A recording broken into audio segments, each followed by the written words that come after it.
So, reading food labels could save your life. Let's find out how. So, I get it. Reading food labels and fact labels can be really difficult, especially if you don't know what you're looking for, because the labels give you so much information. And the key to reading a label is to show you how to use it to help make healthy choices. And that's what we're going to learn tonight. So, manufacturers can stretch the truth, okay? And I'm going to show you some examples of this tonight. Remember when I went, wait until you see what I got up my sleeve. Wait until you see I can switch a slide. All right, so the first thing when you're looking at your food label, right, you're going to see your serving size. The calories listed on this is per serving. So if you look at here, can you everybody see that blue dot? This is the first time I'm using this platform, so I want to make sure everybody can see. Great. So you can see here, serving size is 1 ounce. Servings per container are 16. And I don't know about you, but sometimes you guys remember when the baby rice cakes first came out, right? They're just those little medallion things. Can anybody take a stab at how many servings were in that bag? Well, let me tell you what, there was 1 Pearla serving. And maybe there were 7 in the bag. But this is something we really need to watch because it's hard to tell. When we're thinking the bag's like this, I'm just going to eat it. We really need to look at the serving size. So here's another example. And this example right here is something that I've watched through my entire coaching career. You see young athletes, they run into the store and they come out with a bottle of Gatorade or 2, right? Or any kind of sports drink. Check this out. There are 2.5 servings in this bottle. When have you ever watched anyone drink a third of their bottle and just throw the rest out? Right? No, you think it's 1 bottle, it's 1 serving. Well, this is what we really need to watch for. See this? Total grams of sugar, 21. Multiply that by 2.5 servings. All of a sudden, we've consumed 52 grams of sugar. But in our head, it's only 21. How bad can that be, right? So serving size, servings per container, and you have to remember to multiply that. So here's another example. And this happens to be one of the situations where you would think it would be 1 serving, and it's not. So here are 4 servings in this product, which means, oh, only 280 calories? Nope, 1,230 calories. So I have just consumed my daily caloric intake with 1 little snack.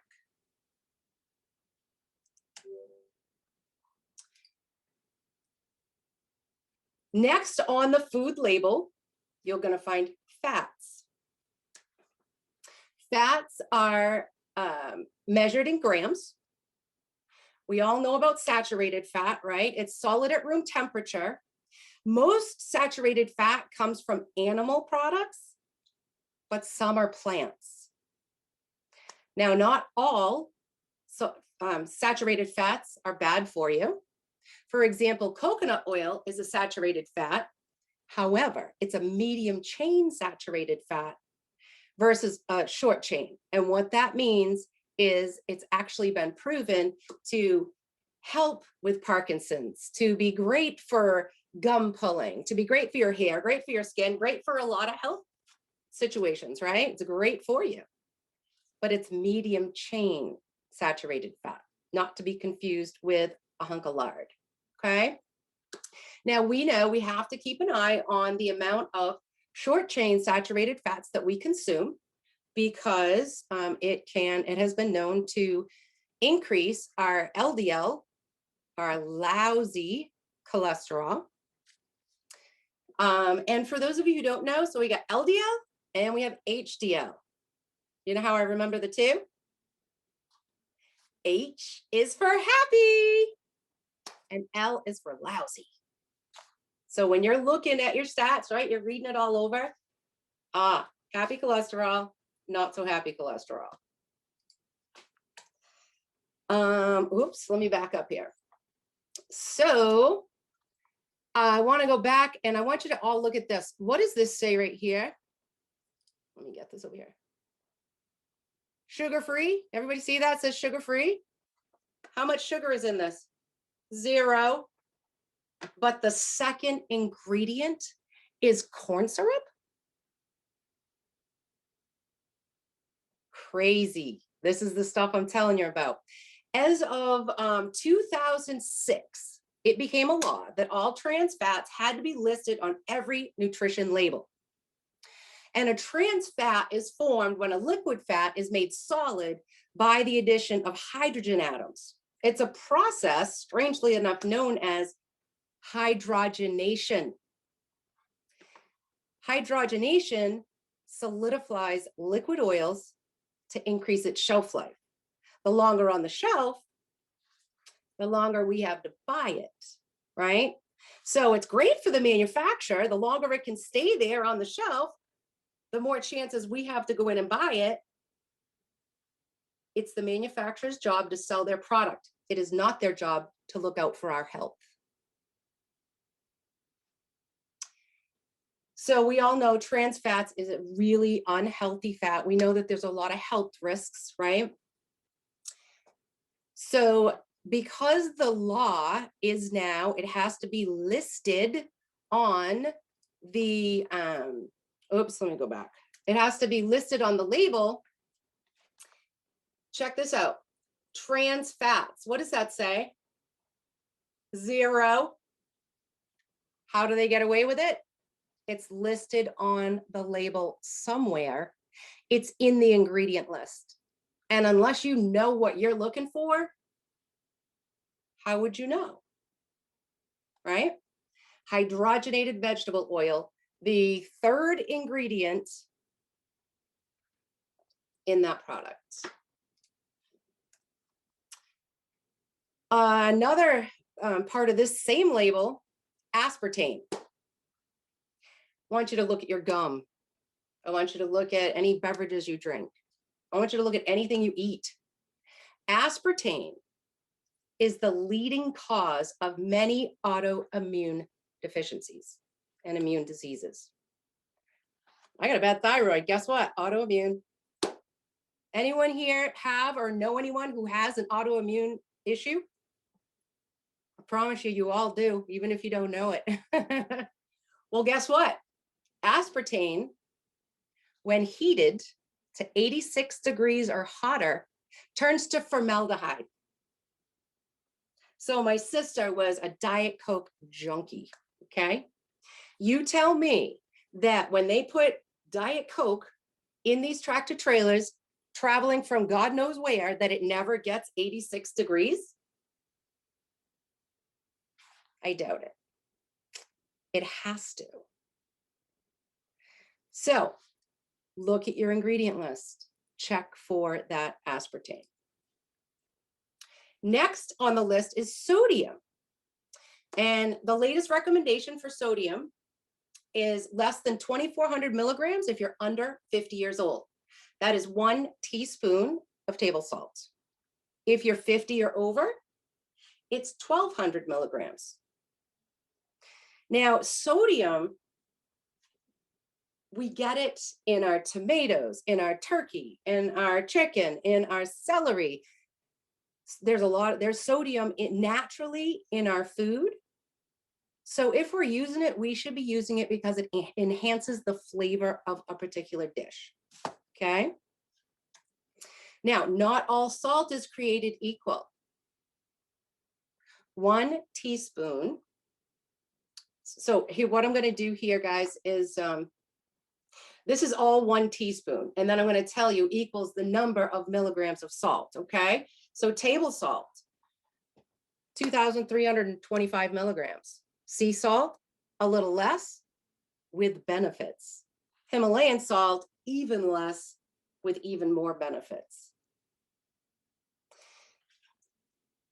And in some of the information that's on the website, and I can even find that for you, but in some of our food plans, it actually talks about that, why we want you to go to sea salt or Himalayan salt and what the benefits actually are. The next line is cholesterol. This line tells us how many milligrams of cholesterol, which is just another form of fat. We do know that too much dietary cholesterol is another risk factor for heart disease. And cholesterol is found in organ meats and dairy and shrimp and egg yolks. So shelled fish. And our goal is to limit our intake to less than 300 milligrams daily. Next on that beautiful list is carbohydrates.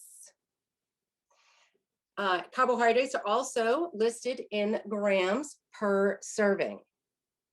The number that you see in carbohydrates is going to include starches and complex carbohydrates and dietary fibers and added sweeteners and added sugars and non-digestible additives as well. So there are 3 components to carbohydrates. Fiber, you will find that listed on the label. It will be first. Then you will see sugar, but what don't we see? We don't see starch. Starch is the 3rd component, and starch hinders weight loss if that's what you're looking for, but it also has some other negative effects to your body. Okay? So dietary fiber. This is the amount of indigestible bulk from plant foods such as fruits, vegetables, whole grains, oats, nuts, seeds. It's measured in grams. Foods higher in fiber show to be beneficial for weight loss, diabetes, high cholesterol, and even some forms of cancer, colon cancer in particular. Now, something to note is that foods with 5 grams of fiber or more are considered high fiber foods. Our goal is to get 25 to 30 grams of fiber in our diet daily.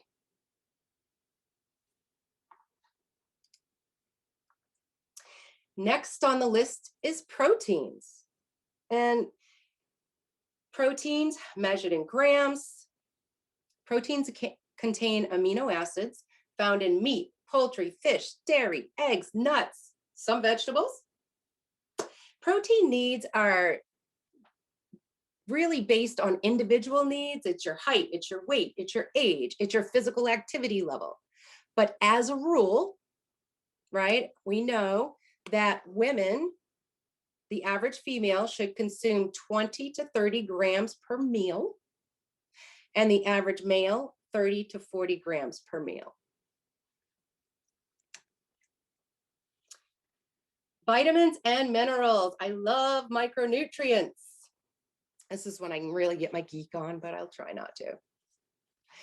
The goal is to consume 100% of each of these nutrients daily. I want you to hear me. I want you to write this down. 100% daily to prevent nutrition-related diseases. You're going to hear me say that again in a minute. So that's why I want you to really prevent nutrition-related diseases. Now, this section also tells you the percentage of total recommended daily amount for each nutrient: fat, carbs, proteins, major vitamins, minerals. And all of this is based on a 2,000 calorie a day diet. 5% or less in a particular daily value is considered low in a particular nutrient. So 5% is considered low. It's important to know. whereas 20% or more is considered high in a particular nutrient. Oh, my favorite, RDA. Does anybody know when the RDA was formed?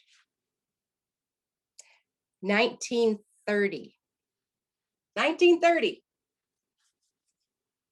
Guess when the last time it was updated? 1930. You got it. Seriously. So the reason the RDA came about, anybody take a guess why? To prevent nutrition-related diseases. Okay? So just to paint a picture for you, the optimal level of vitamin C is 1,200 to 2,000 milligrams daily. So what that means is for vitamin C to actually make a difference in your immunity, you have to consume 1,200 to 2,000 milligrams every single day. The recommended daily amount is only 60. So remember, the RDA is to prevent nutrition-related diseases. So ask yourself this: when is the last time you knew anyone having rickets or scurvy? Right? These are still the numbers that we're going by. So in order to eat, just to paint a picture for you, in order to eat the optimal levels, so between 1,200 and 2,000 milligrams of vitamin C daily, you'd only have to eat 18 oranges or 17 kiwis or 160 apples. Crazy, right? So to put this all in perspective, it becomes really clear that the only way to obtain these levels is through supplementation.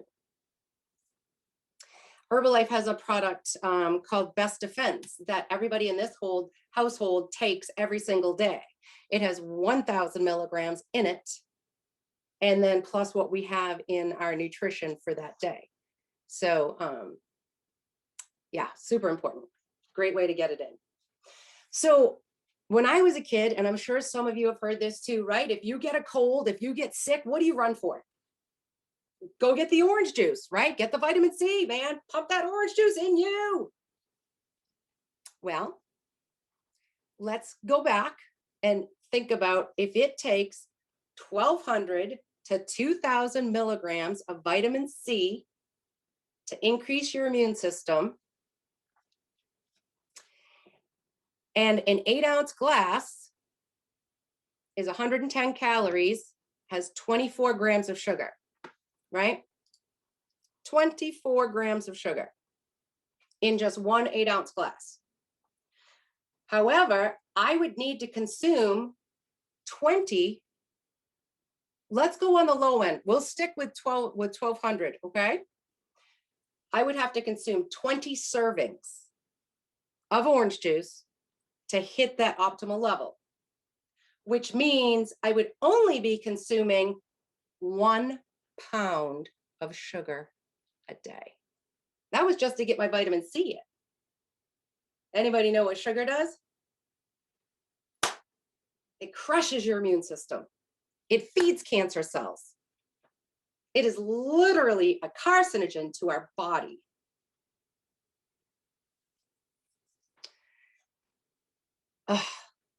So I didn't know any difference. I did what my mom did. Courtney was little, she gets sick, great, go get the orange juice. Fuel that kid up. Look, she's running around. Oh my God, she's feeling so much better. Ah, she must have got tired. She's now napping. Do you think that could have been a sugar rush? You think that could have been a sugar crash? Probably.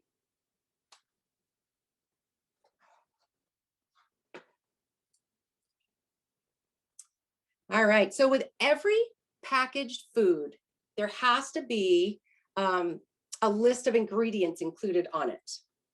So the ingredients are listed by weight. The largest quantity goes first, while the one in the smallest will be listed last. So this was actually some Triscuits I found a picture of. So now I want to show you some things that will blow your mind. This is just bread, okay? When I look for, when I look at the nutrition fact label, I actually read the ingredient list first. And here's why. Bread. Why do we need sugar and high fructose corn syrup and honey in our bread? And I mean, I could have picked this thing way apart and I didn't. We'll just stick with that so I don't get carried away. All right, check this out. This peanut butter. Now, this is one of the reasons why I specifically told y'all on your food guide, your nut butters should contain nuts. Make sure you look. Why is there sugar or molasses in my peanut butter? Fully hydrogenated vegetable oils. What does that tell you? Trans fats, right? Hydrogenated, partially hydrogenated. And the reason when I was looking through for labels, I chose this one, proud sponsor of the Boys and Girls Club of America.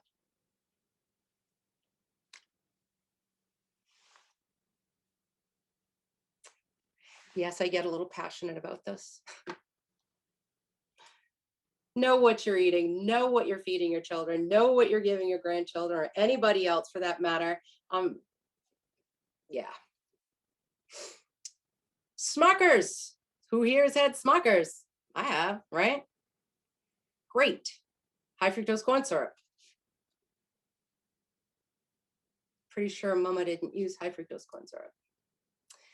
This really got me. Okay, this was actually at a girlfriend's house when I rifled through her cupboards and I had to take some pictures. Okay, so this product, it's like fruit by the roll or something. One of you young moms will know. Made with real fruit, good source of vitamin C. 10%. 10% of what? 10% of the recommended daily amount, which is 6%.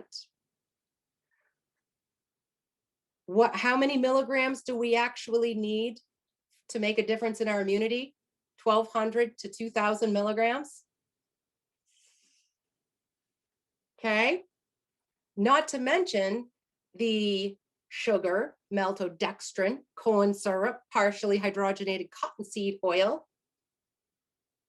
Know what you're feeding your family. Here's another one I found at her house. And no, I will never reveal her name. Cookie Crisp, right? The kid's favorite. Excellent. We have corn. We all know that 99% of corn is genetically modified. Sugar. Corn flour, canola oil, corn syrup. That's not the worst. BHT. BHT is made from petroleum or coal tar. It's found in embalming fluid. It's found in cosmetics. It's found in jet fuel.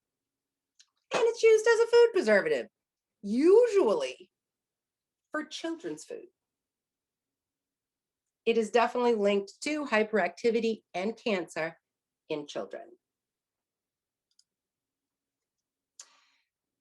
So with that, I hope that you all learned more than one thing tonight, but I really hope that you know and understand how important it is to read a food label, read the ingredients, and know that by reading your food label,